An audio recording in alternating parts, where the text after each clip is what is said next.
Okay, good afternoon, everyone. If you have any problems hearing me, please note that in your chat. We'll talk about that, how to do that and send a message to everybody. But if you have a chance right now and you are having any problems hearing me, please let me know via chat, setting it to panelists. So I want to welcome everyone. My name is Erin Farley, and I am one of JRSA's research associates. For those of you who are less familiar with JRSA, it stands for Justice Research and Statistics Association. We are a national nonprofit organization dedicated to the use of research and analysis to inform criminal and juvenile justice decision-making. And we are comprised of a network of researchers and practitioners, which at the core includes directors and staff from state statistical analysis centers. It is my pleasure today to welcome you to our webinar on deaths in custody, data collection, and reporting. It will be presented by Greg Kloster, who is the director of the Maryland Statistical Analysis Center. So welcome, Greg. And before we go on any further, I would like to thank our partners at the Bureau of Justice Statistics for helping to make this webinar possible.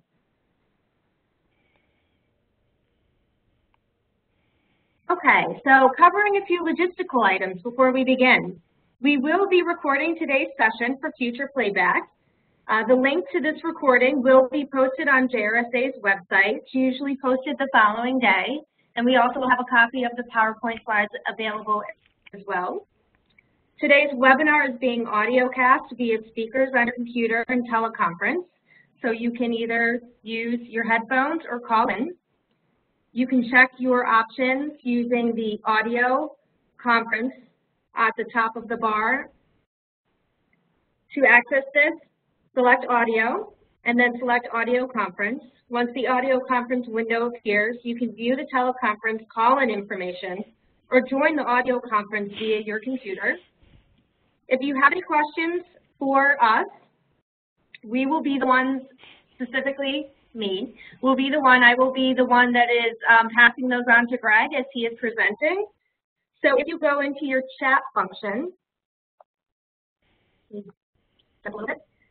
will have the option of selecting who you want to send your question to. Now, if you want to, you can send it to everybody, which would be all attendees. If for some reason you don't want to share your question with everybody, please select either all panelists or the option that says host, presenter, and panelists. So I, Erin Farley, am the one that will be handling the questions and not the host. And so if you send it to the host, unfortunately, I will not be able to see those questions. So again, if you could send it to all panelists or just everybody if you feel comfortable doing that.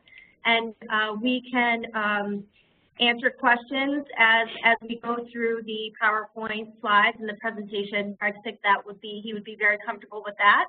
So we don't have to wait until the very end to handle questions. So just shoot them off as they come to you, and we will go through them. So this webinar is scheduled for about an hour. If you have any technical difficulties, please contact Jason Trask at jtrask@jrsa.org, and he will be able to handle some of those issues. And in the last 5 minutes of today's webinar, we will ask you to complete a short survey. This information that you provide will help us to plan and improve future webinars and meet our reporting requirements. So with that, I'm going to hand it over to Greg. So welcome. All right, thanks, Erin. All right, it's Monday and 2 p.m. here in the East. I got a webinar on a cold, overcast January day in the Mid-Atlantic. I can just feel the energy coming through the phone lines. So thank you guys for joining us today. Hopefully you will get something out of this. For those of you who attended the NCJA forum in Philadelphia, this is basically a shorter and updated version of that. So there is a little bit of redundancy from that presentation, but you know, I've selected the items which I think, based on the audience, you guys are looking for. So I hope everybody gets something out of this webinar today. First of all, just to give you a little background on who I am. This is me, Greg Koster. I'm the director of the Maryland Statistical Analysis Center, located in the Governor's Office of Crime Control and Prevention here in Maryland. For those of you who require a visual to help you visualize, that's me right there in 1998, and I still look exactly the same. So you could just picture that in your head while you're listening to this. But in all honesty, I do show this for a reason, and that's to kind of show that, you know, I was in law enforcement, retired from the U.S. Coast Guard. I went from law enforcement into the stats and research field upon retirement, so I have carried a gun and a badge, so I understand both sides of this topic, and I really appreciate, you know, all sides of this data collection project that's been taken on. So what are statistical analysis centers? This is just going to do this quickly, just because I want you guys to get an idea of what we do here. There's a link there to JRSA, which you could probably click on, and it gives you a little update on what exactly we do for those of you who aren't familiar with the State Statistical Analysis Center program. In Maryland, we're basically a research and statistics entity. We're housed in the Maryland Governor's Office of Crime Control and Prevention. We are used a lot to provide statistical and research support to the legislature as well as the governor based on, you know, what's currently happening in the state. We take on a variety of projects throughout the year. We're partially grant funded by the BJS, and deaths in custody, arrest-related deaths, deaths involving a law enforcement officer has been part of my work since 2011. So when the General Assembly in Maryland was looking to pass legislation, having been the federal collectors of this data, they picked up the phone and called our shop, and we were more than happy to help out. So let me talk a little bit about the legislation. So just to be clear what this webinar is about, it's about state legislation passed in Maryland requiring the submission of by local and state law enforcement agencies of information on officer-involved deaths, officer deaths in the line of duty, and then in addition to those two elements, we did a 3-year retroactive report. So there are very few states that have this as state law, and as most of you probably know, the information being collected on the federal level is kind of they're in the middle of finalizing their program right now, but for years they had a very organized arrest-related death data collection, and we kind of just piggybacked off that and said, you know, let's pass a law here in Maryland requiring the collection of this data. So what's the dilemma? Why did we need to pass a law? Two big problems. Okay. What were the sources? Where was this information coming from? Citizens being involved in fatal encounters with law enforcement. You know, where were we getting the information from? Why couldn't we come up with a definitive number? And if you take this PowerPoint back and click on these links, you'll see in your own state, if you're doing this for purposes of collecting data in your own state, you'll see almost every one of these links paints a different statistical picture of what's happening. You can see here, this is a little dated. This was a presentation back in August, but you know, the Guardian has 7 people, and they use the term killed by police. Another independent data collection entity uses the same term, killed by police, but they had 9 as of the same period. Then you had another entity that used the term police killings. And then finally another entity that talks about shot by police. And I think the public, for the most part, assumes that these cases, when they hear them, are shot by police. But as we saw here in Maryland, shortly after the passage of this bill with the Freddie Gray case, there are a lot of elements that need to be taken into account when we're collecting this data. So the dilemma pretty much sits at, what are our sources and what are we going to call these programs? So this session, we're going to talk a little bit about the background and the rationale for the legislation, the considerations and the hurdles that if your state is looking to implement a program such as this, what are some of the hurdles you're going to see, and then the main focus is going to be on how we went about implementing the bill. So I'm flying through stuff, but I really, if anyone has any questions right now, I see a couple coming in. I'd really like to address some questions. That way I know sort of how to tailor my presentation to those questions and know that I'm really hitting the mark, because we have a really diverse audience here today. It's really nice to see. Can you see that question right there that asks, it's kind of not specific to Maryland, but it's asking about the federal program? Yeah, okay, so the question is, do you have a sense of whether the federal data collection programs proposed in the fall will continue under the new administration?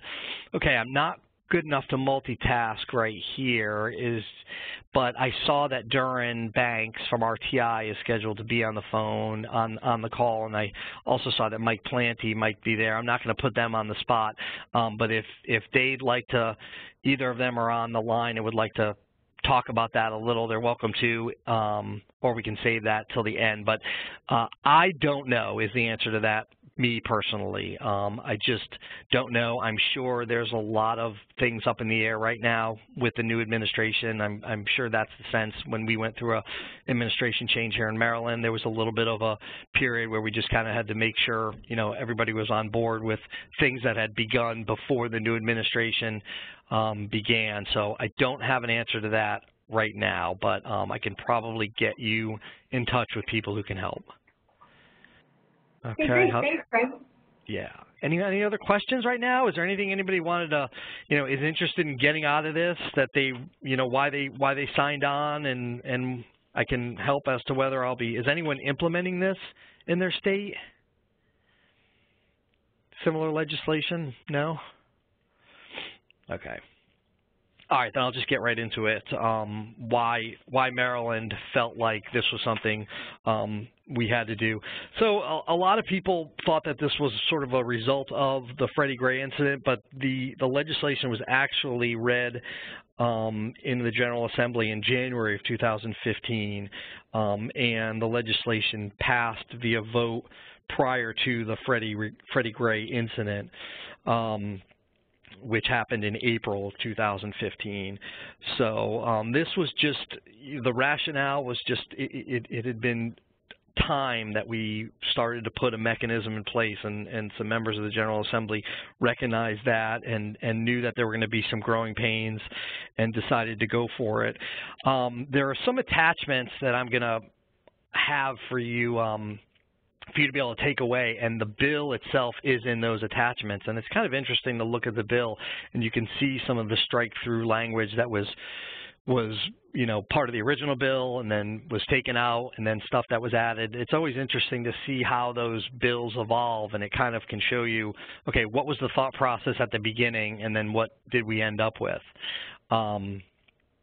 So I have a question from one state who's they're talking about advocating for a policy to mandate the collection in their state. So this will talk about that and probably give you some really good information on some of the things you might be able to take to assist, because I think it's like fear of the unknown. People fear what's going to happen when we start collecting this. So to answer your question, I think especially the implementation portion is really going to help you out. So considerations and hurdles to expect. I think, anytime you have something that is this can at times be an inflammatory topic. You're going to have strong opinions on all different sides of the fences. Your stakeholders, law enforcement, the General Assembly, lawmakers, civil liberties groups, media outlets, and special interest groups, et cetera, et cetera. Everyone has sort of a way they think this bill should look, and they all had input. And here's the deal: we accepted the input of all the stakeholders, we listened. I say we. I was the advisor on the data collection side. When I say we, I really mean the delegate Alonzo Washington, who sponsored the bill.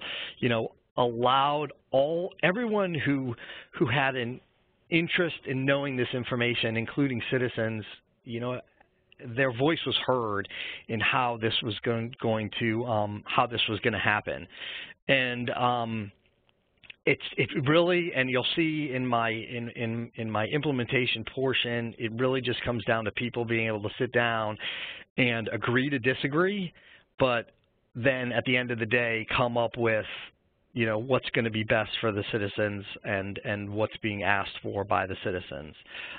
So I use that term pushback. I probably should remove that. Now that I look at it, I kind of want to remove that pushback, because it's really just, it's not pushback. It's just everybody has concerns and everybody has things they want to see. So to use that term is probably not correct moving forward. So I'm going to adjust that going in the future. So let's talk about the implementation. This, to me, is the most important part, okay?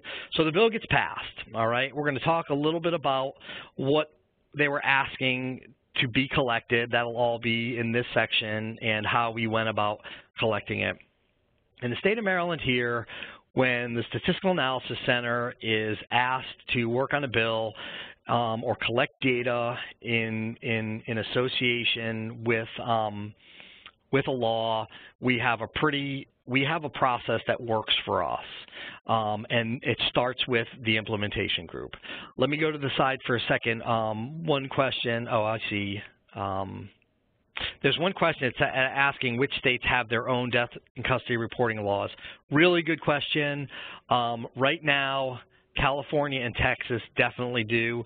Before I came on this call, I read some articles, and I was more confused after reading them than before I did about other states that are implementing them or have implemented laws or in the process of. It's a little gray. I don't have any current information during this legislative session, but I know California and Texas, and they have really nice reports. So to answer your question for now, definitely those two, and there could be elements of this in other states, so we can go with those for sure. So good question. So as I said, we start with an implementation group. We let the General Assembly know when this bill passes, we're going to sit down, we're going to take a nice group, a variety of stakeholders in the state, and we're all going to sit down at a table. We're going to go through the bill line by line, make sure that nothing was missed, nothing, critical is going to be misunderstood. We literally go line through line, and we discuss what the bill is asking us to do at the Statistical Analysis Center. Again, as I mentioned, we're chosen by legislators because they have recognized that we're thorough and we're unbiased. And if you look at the list of those who were invited to participate in the implementation group, you can see starts with the delegate who sponsored the bill, our office, state's attorneys, medical examiner, who we'll talk is an extremely important part of this process, U.S. Attorney, various police and sheriff entities, Civil Liberties Union, JRSA helped us out as well.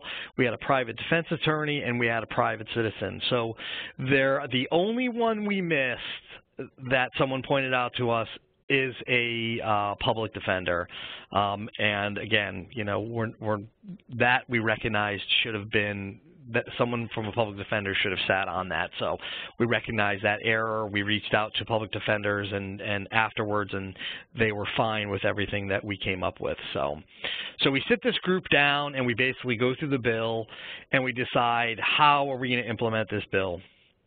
How are we going to collect the data, what data is going to be collected, and that results basically in this, an implementation guide for law enforcement. Okay, but you'll soon see that law enforcement reporting is just one element to the big picture, okay? This guide will be, as Erin wrote in her aside, this guide is an attachment, and it will be available on the JRSA website. I encourage you to use it if you're looking to implement something in your state. Copy it, whatever you need. You know, the feds were very nice in letting me copy some of their forms and utilize some of the information that they had worked so hard for years to gather. So I'm just paying it forward by saying, here, look at this guide. See what works for you, what doesn't work for you. Change the language if you need to based on the law you passed, but feel free to use it to help you guys out. So we came up with a procedures guide, and we sent this out to all the law enforcement agencies in the state. We presented it at the Maryland Chiefs and Sheriffs monthly meetings. We made sure that the information got to where it needed to go. All right, so here's the meat and potatoes of what the state of Maryland decided was going to be captured and what citizen deaths were going to be reported. So if you look at this slide, anything in bold is taken basically from the federal program. If it's in bold, it's kind of almost an exact mirror of what the federal arrest-related death program was already collecting. Okay. If it's not in bold, they're just little things that, you know, may not have either been stated directly in the federal program, or we felt the need to specifically state. You can read through these. The first one, any use of force by state or local law enforcement personnel, we added acting either on duty or off duty in the capacity of a law enforcement officer. We'd had cases in Maryland where an off-duty officer was coming home from the gym. He had worked all day. He was coming home from the gym. He had his law enforcement equipment in a gym bag. As he was getting out of his car, he was held up at gunpoint, went to retrieve his wallet, obviously retrieved his firearm instead, and shot the individual. The individual died. You know, we felt like cases like that were cases that citizens would like to know about, because in Maryland, where we have a pretty tight personal carry law, it's not like, you know, a state that has a very, very liberal personal carry law. When an individual uses a firearm to defend themselves, it doesn't happen a lot. So in a case where it's a law enforcement officer, it was, you know, the idea of, all right, where was this individual? What was the case? You know, if this was just a citizen, would it have been a high-profile case? And law enforcement also found that it really helps answer some of the questions that are sometimes posed in a negative way of, you know, at what point is a law enforcement officer still a law enforcement officer? And the answer is when they're acting in that capacity, and using a weapon issued by their agency during this process. So we do capture those. We haven't had any problems or issues or pushback. There's only a couple, 2 to 3 incidents a year where an off-duty officer has had to engage in deadly force of some kind.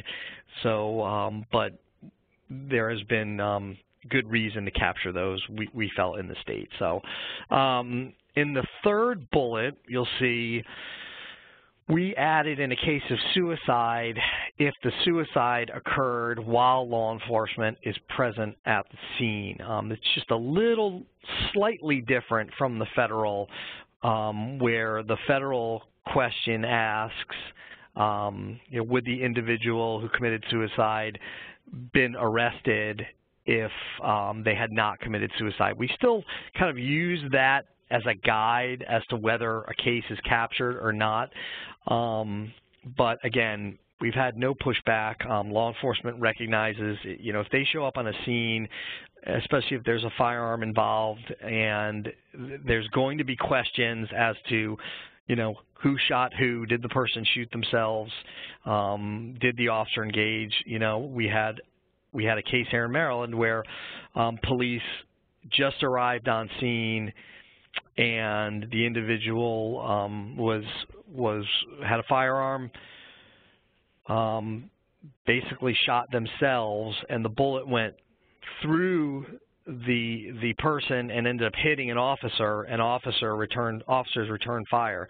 So a case like that, it's good to get captured because it allows us to go in, take a look at the medical examiner reports, work with law enforcement on getting the report, and then work with the media when they submit the PIA request, and it's transparent, okay? There's nothing being hidden in this case. There was never a situation in that case where somebody questioned, did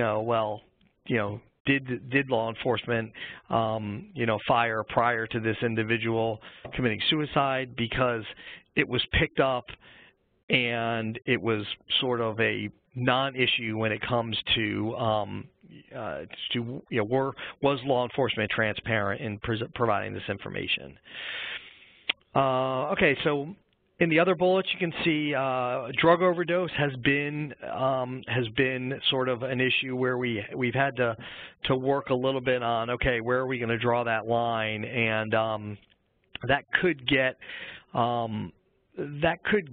interesting in a sense that some states are, I'm not going to say decriminalizing, but it's more of Good Samaritan type laws are being passed in states. So to use the standard of was that person going to be arrested or not is getting a little more gray because of Good Samaritan laws and sort of a trend or a push toward not arresting individuals during drug overdoses. So right now it's kind of a case-by-case basis that it's looked at. So we tried to use the wording to mirror the federal program, which basically says only when the intoxication occurred while law enforcement was attempting to detain or arrest the individual. So notable cases where law enforcement shows up, the individual is overdosed and law enforcement is administering Narcan, the individual wakes up and then becomes combative, and then the incident happens and the subject is killed during that incident. That would be captured. Very rare. Those cases are very, very rare. I think we may have had one in the last 2 or 3 years. So, okay. So again, the next bullet talks about occurring during the process of arrest. That's pretty straightforward. And then occurring in the custody during a medical or mental health assistance or welfare call. The second to last bullet is where we sort of stray off a little bit from the federal program. When we first started collecting the data, we collected information on individuals who deaths that occurred while the individual was confined in either a jail, booking facility, detention center that was run by a law enforcement agency in Maryland. So in Maryland, we have some detention centers that are run by the Sheriff's Department in that jurisdiction. We have some which are run by a division of corrections or a division of detention. And what was happening was the detention centers or booking facilities that were run by a Sheriff's Department or a law enforcement agency were submitting their data on deaths that occurred in their facility, but the facilities where a sworn law enforcement entity was not running that facility didn't have to submit their data. So it was skewing the numbers. There were 2 or 3 detention centers that, it looked like they were the only detention centers in the state having problems with deaths in custody, when that wasn't true at all. It was just they were run by a, quote, Maryland law enforcement agency. So if you can see, we quickly went to work with the General Assembly. Again, we had already established such a great relationship with the stakeholders, the General Assembly. We sent a message out to our implementation group and said, hey, we think we should remove this for now because it's kind of skewing our data, and everybody agreed, and that was not a part of our second report that we submitted. The final piece, which is I think is a really good takeaway for states that are looking to implement this is the capturing of bystanders. The federal program does not collect information on bystanders, or they didn't with the previous arrest-related deaths. And, you know, when we were doing this in 2010 and 11 and 12, we noticed there were some high-profile cases that involve bystanders, and we wanted to somehow capture those cases because they are important and they're requested many times by different groups, and we just didn't have the data. So we collected it, and you'll see when I get into a little bit into how we code some of these, what we did with those.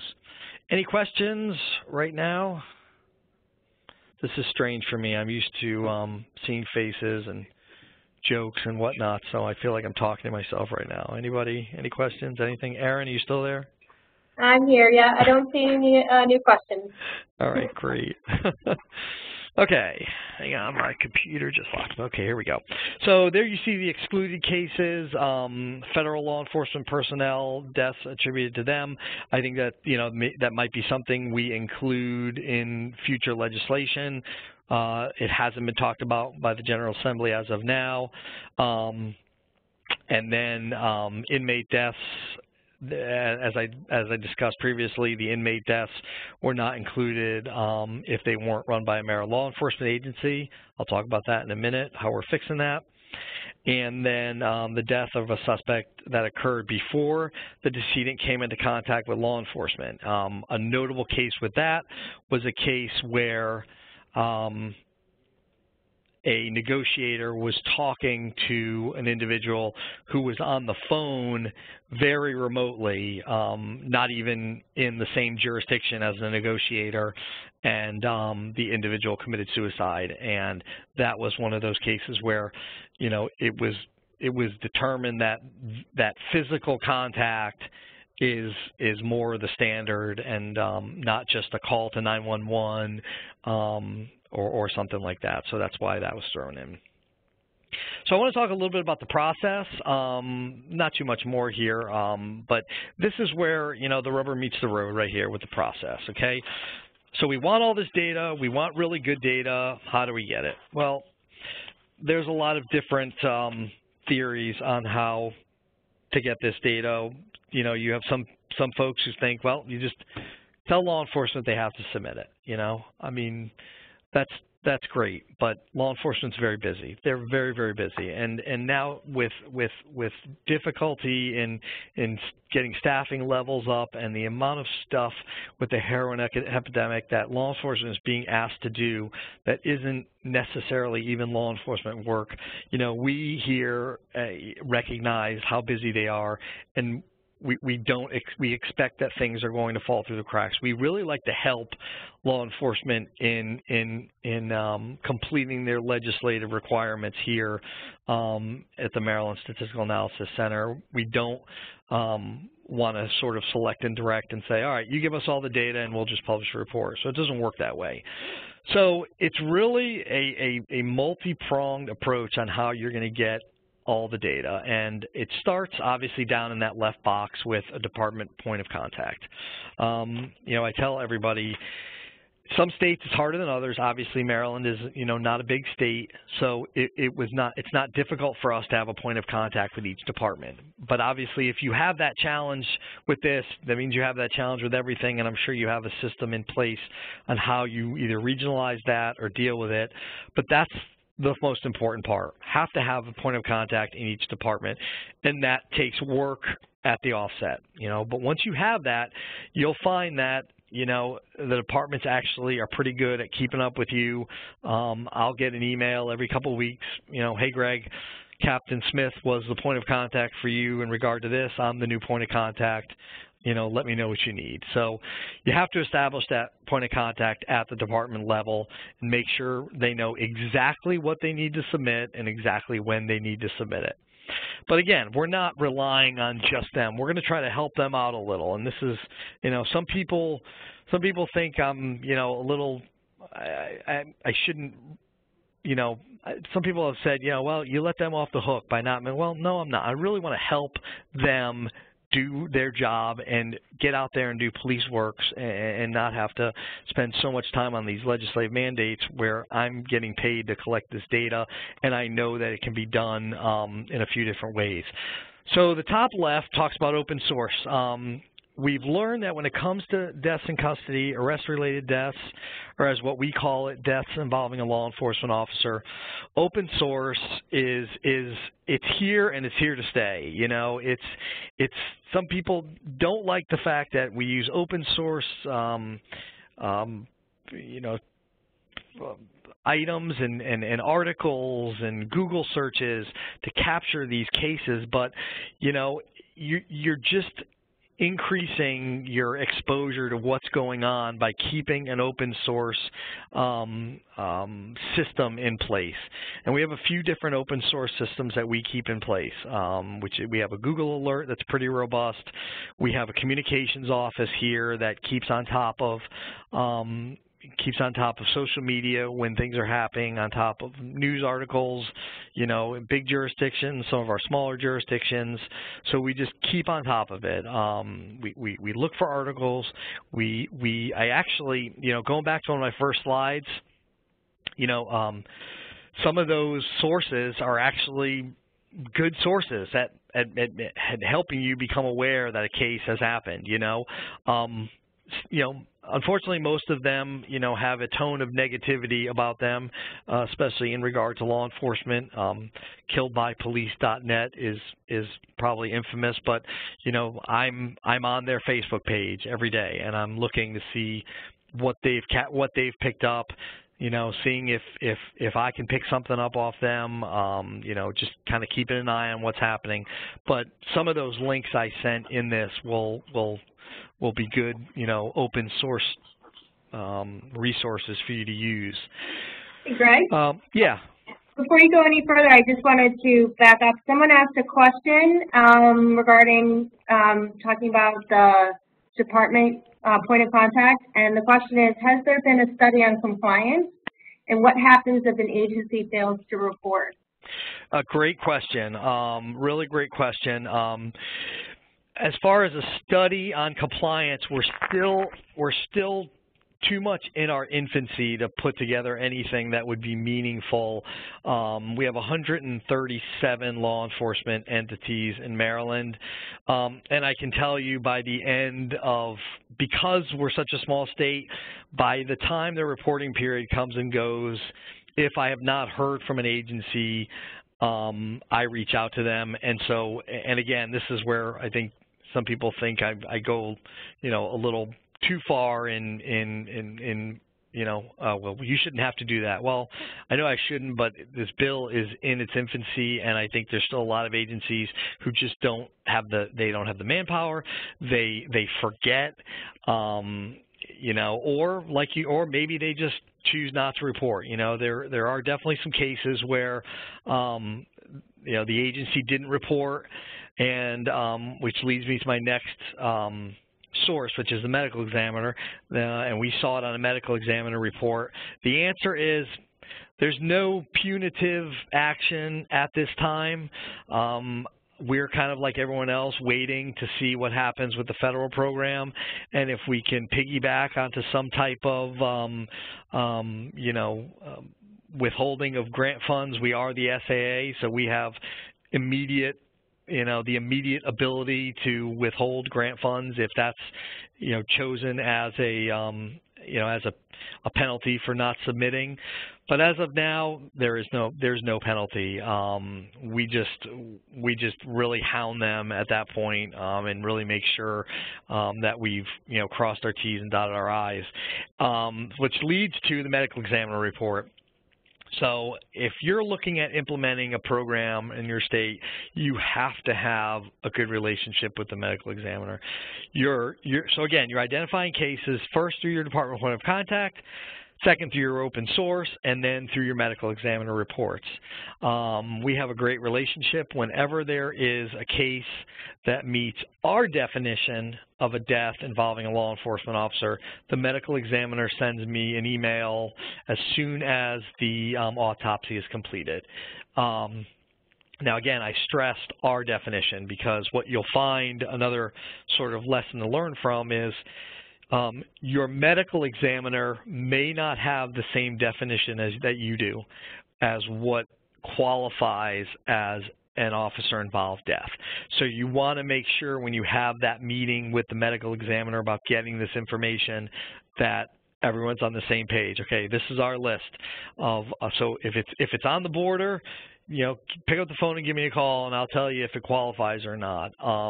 You know, I don't know rules, regulations in other state in regard to medical examiner reports and public information, et cetera, but I will say that we have had no issues since this bill has passed getting our medical examiner reports.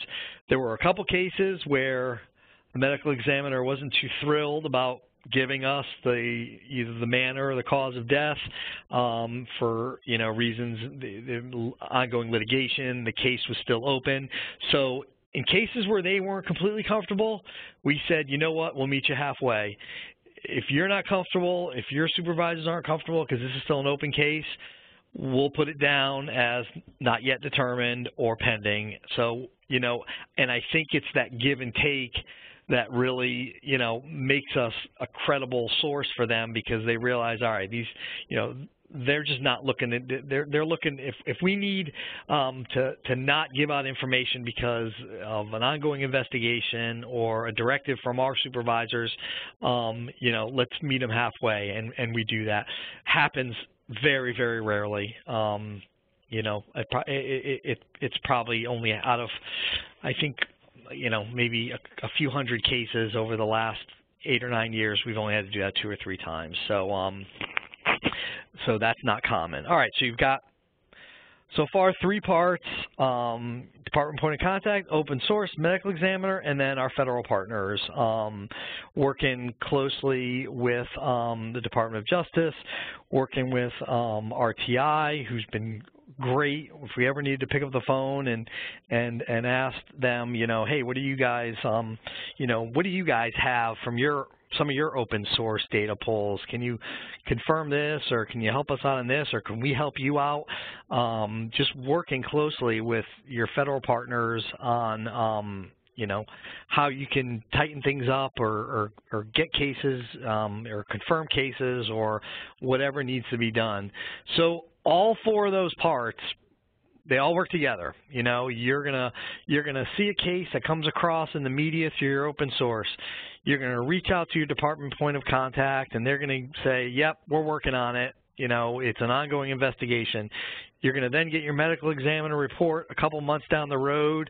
Then you're going to go back to your department point of contact and say, hey, the medical examiner said it's definitely qualifies, and they're going to get you the information you need. You have to have all those parts working together. I know there are a lot of people, you know, who really want to get rid of the open source as an actual form of data collection or gathering information, but it's extremely important, and many times that's what, you know, gets the ball rolling for you. And we actually have police departments who appreciate when we reach out to them and say, hey, listen, saw you had a case last night, looks pretty crazy, looks like it's going to be pretty hectic. Tell you what, we're just going to put it on our spreadsheet.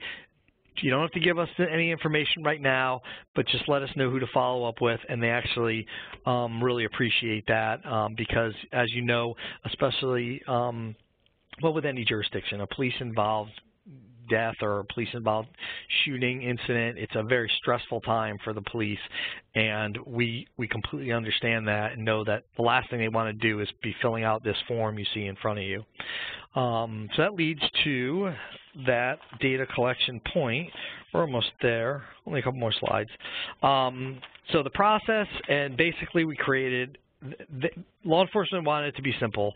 They asked, can just make it simple for us so we can just get you what the bill requires and we can get it to you, and this is what we all agreed on. We kind of stole the federal form number. I got permission to do that. I think Mike Planty gave me permission. Yeah. There's a quick question. Yep. It says, I may have missed this, but I was wondering how many staff members you have that have worked with the collection, monitoring, and cleaning of the data for this. That's a good question, and you are speaking to 50% of the staff members that take care of this. I do it, and I have an analyst who helps out as well. So there's just two of us. But again, you're talking about. I'd hate to. I'm sorry, I don't have the numbers memorized. But you're talking about 25 to 35 cases a year in Maryland. Obviously, in bigger states, you're going to have more larger numbers. But just two of us take. This is probably about 5% of what we do here, and so there's just two of us that do it. I'm telling you, once you get the process, it's not a super heavy lift, and I'm really, really willing to work with anybody and give them some little tips.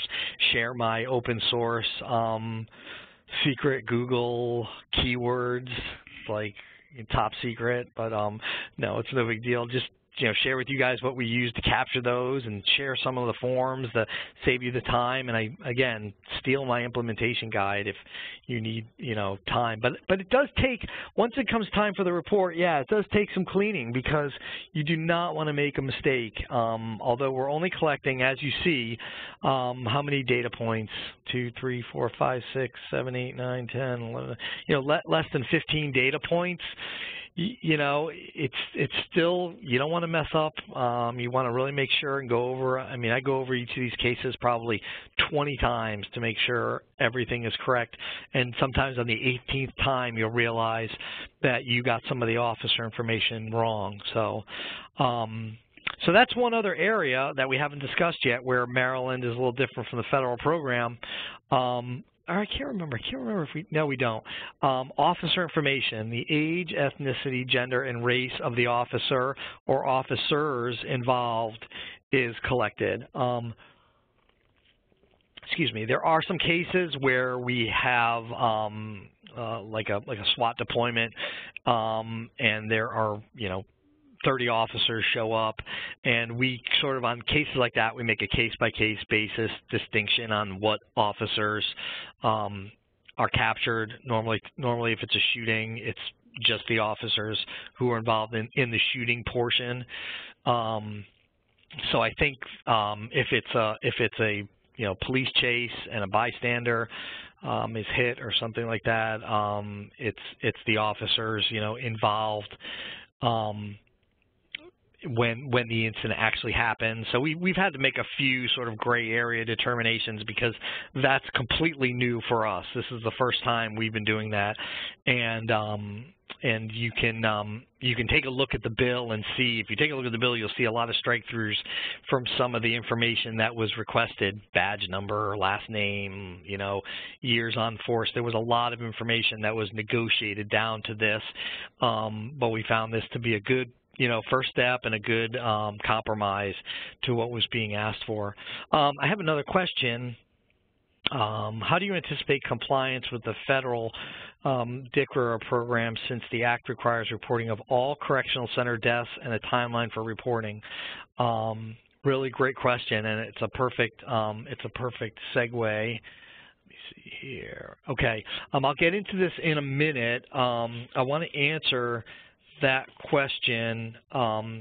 What we are doing now is we actually uncovered some flaws in the federal DCRA, not on the Fed side, on Maryland side, which is the reporting of deaths in correctional centers, all correctional centers, prisons, detention centers, and we're working through that now. We're actually creating a sort of sister bill to this, which is going to require, state law require us to collect that data. So we're going to basically mirror what we're doing here with all the correctional and booking entities in Maryland, so that instead of them reporting directly to the feds, well, they will still do that, but we will be, now a check and balance. Hopefully, if the law passes, then we'll be doing basically the same thing with the corrections entities that we're doing with law enforcement. Let me take a look and make sure.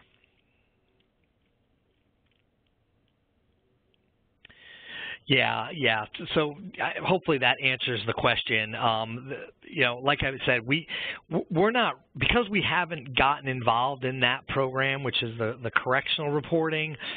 You know, we've now started to look at how that process works, and we're going to be working on that hard over the next year to make sure that that all the cases are being captured. So I don't really have you know, a final answer to how that will be done, but the answer is we've recognized what we need to do, and we're going to start to work on that. Does that answer that question at all, or was there a follow-up? Okay, great. Thanks. All right. So closing out, just a couple more slides. You know, the process, this is the advice, you know. I think they picked the right entity when they picked the Statistical Analysis Center to do this, because we work hard to remain neutral. We've, you know, tried to establish a reputation in the state for various data reporting elements that we remain neutral. We kind of use, my favorite word in 25 years in criminal justice is the word reasonable. We try to take a reasonable approach to the end goal and how we can get there.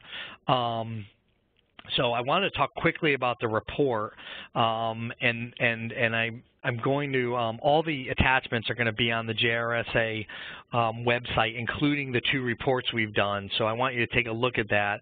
And one of the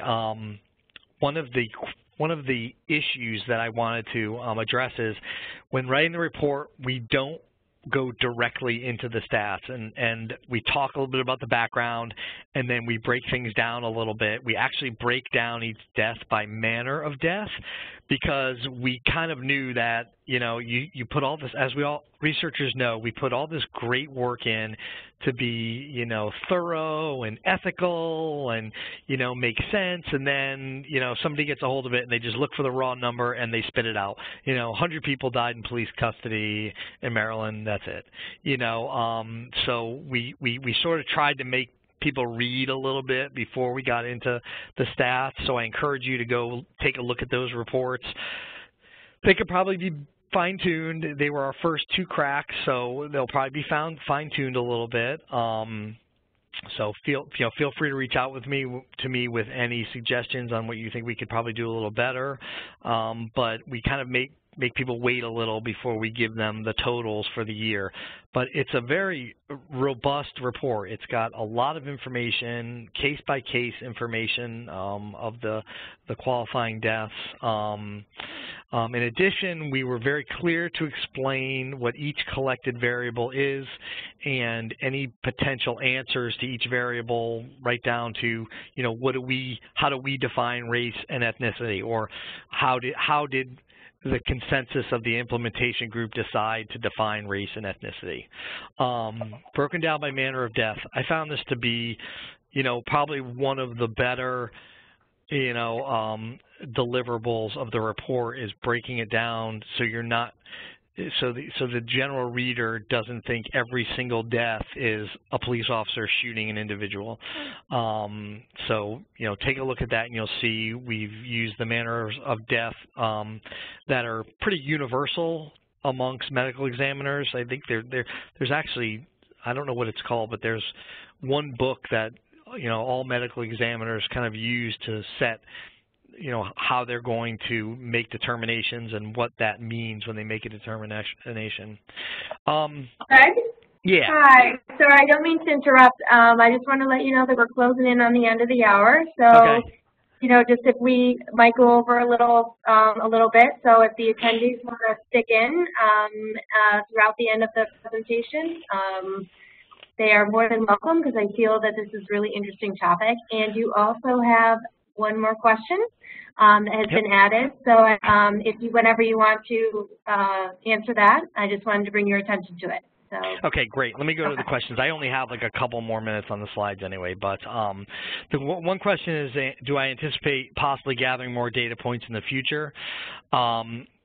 The answer is yes, they're going to be introduced, and it will really, there's a laundry list of data points that have been suggested by various agencies. That, you know, right now we're leaving that up to the General Assembly to hash out. That allows us to keep our sort of neutral point. If, you know, if it's introduced in the General Assembly, excuse me, and there's, you know, there's meetings and discussions about it, and it's agreed upon, then we have no problem. But in collecting it, we just like to stay out of that to remain neutral. Obviously, as data gatherers, you know, we're very interested in you know, a lot more information, and you know, do we have more information? Yes, we have more information because we've seen, you know, what the incidents entail, but, you know, it's not official information, so it's not anything that's going to be reported on, or it's basically anything the public has access to. But that's why we, you know, we include a description in each, and we allow people to sort of, you know, ask these kinds of questions. So, let me see, coding incidents, analysis, again, did same answer for the analysis of the incidents, not at this moment. I'm leaving it up to the General Assembly to pass if they have any, you know, new bills. The question is, do we hope to capture incidents that do not result in a citizen death? Again, great question. I think the federal Google Federal Use of Force project or pilot, and that type of information is probably going to be coming through the Federal Use of Force, which is, I believe, if I'm not completely up to speed, but I believe that's going through the UCR. But I think that's the good crossover, is that Federal Use of Force data collection project that's going on with the FBI. I think I'm on point with that. One more question. The next question is actually directed if there's anybody attending from BJA or DOJ, which is, how do you anticipate state compliance with the program for situations where state law such as this isn't likely? The latest interpretation of DICRA by the DOJ suggests some expanded language beyond the 2013 Act, which would be impossible for states to comply with unless they possess similar rule of law. Will states in this circumstance have the ability to individually report data in order to satisfy DICRA, or would each state still be accountable for all agencies contained therein? So that was a big question. So I don't know if anybody wants to chime in that's attending. We can actually unmute if anybody from those agencies is on and wants to chime in. So we'll leave that up there, and Greg, if you want to just continue with your presentation, and we'll see if anybody responds. Yeah, I just have one more question. Do we have somebody responding? No. I don't see anybody responding Okay. right now, but if they do, I will jump in. Question about clarifying the federal reporting of law enforcement personnel responding to a medical emergency. It is a broad definition. They cite an example of, does this include a traffic collision or response to medical aid or some type of medical problem? And right now, the last you know, directive I got in regard to the federal program is simply fatal alcohol and drug overdoses that occur during the process of arrest or while in custody. And I think the federal program is really more geared toward that process of arrest or while in custody. You know, and again, I hope I'm not, I think I'm up to speed with that. It's really, the question is, you know, the person that's being engaged by law enforcement, you know, are they being engaged and they don't have the feeling that, you know, they are allowed to just walk away from that situation? And that's sort of the standard that was used in the past. Is this person, you know, is this person, quote unquote, in custody, or, can they turn around and walk away? If they can turn around and walk away at any time, whatever occurred in that case would probably not be counted. But if there's a case where if they turn around and start to walk away, and law enforcement would certainly detain them, they are at that point, involved in that case. So this is why I mentioned the bystanders, some of the other things for our state program, because we just wanted to close that gap a little bit. So I think what I'm really getting from this and the questions, and thank you so much for the questions, they're great, a lot of them, is that there's definitely a thirst for the federal program information to come out yesterday, right? I mean, that's, and that's something I can definitely share with my contacts within the federal program, that, people are definitely want this to be finalized and know exactly, what's going on with that. So, well, and Greg, this is Erin, and I think that because there is so much interest in this topic, when the information is released, and I think for JRSA, we would definitely reach out and invite anybody to come and present a webinar on that, so that we can disseminate the information. Yeah, so exactly. That's definitely something as well that we here will be keeping an eye on and seeing if we can make some sort of arrangement for a future webinar. Great. Well, I mean, that's pretty much it. The only, the final takeaways, again, point of contact, customer service has been our friend, working together, with all the different stakeholders, all the partners, getting on first name basis with people, even if you perceive them as adversarial, understanding where they're coming from. PIA requests, that's something that's really, really important. Please understand that anything you get, any communication you have, anything you get from law enforcement is, if you're a government entity, is more than likely PIA requestable. We got in a little bit of almost bind where one police department sent us a police report. They were like, here you go, whatever data you need, just pull from this. I mean, as a data collector, we're like, great, thank you. I mean, that's great. But when a PIA request is done and that is part of an email, you have to turn that over, to a media outlet or a citizen or a researcher, whoever requests it.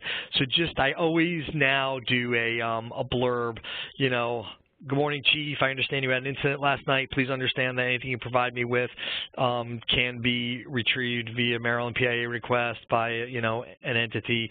So take that into account. And then if we do fill a PIA request, we immediately send out a notification to anyone whose data was shared. Good morning, Chief. Just want to let you know, in regard to the incident that happened last evening, we received an immediate PIA request from this entity. Just wanted to let you know that we'll be sharing the CJ11MD form with them. And again, transparent, open customer service, and usually the reply is, thank you very much for letting us know. So that's pretty much all I have today. I'm really thank you guys for, hopefully, it looks like a bunch of you hung in there. Thank you. I really appreciate the questions. I'm always available for follow-up questions, concerns, anything you have. All my contact information is there. Thank you so much for joining me today. Great. Thank you so much, Greg. And I'm hoping that everybody will hang on just 1 or 2 more minutes. We are going to launch a poll, and it should be popping up any second. And if you could just take a moment to answer those few questions, we would greatly appreciate any feedback that you may have. And we also do have webinars, a number of skill building webinars in the coming months. And so please hop on our website and check those out. And hopefully you will be interested in those, and we'll see you again in the future. So thank you, Greg, and thank you for everyone in the audience. And have a good afternoon. Thank you. Thanks.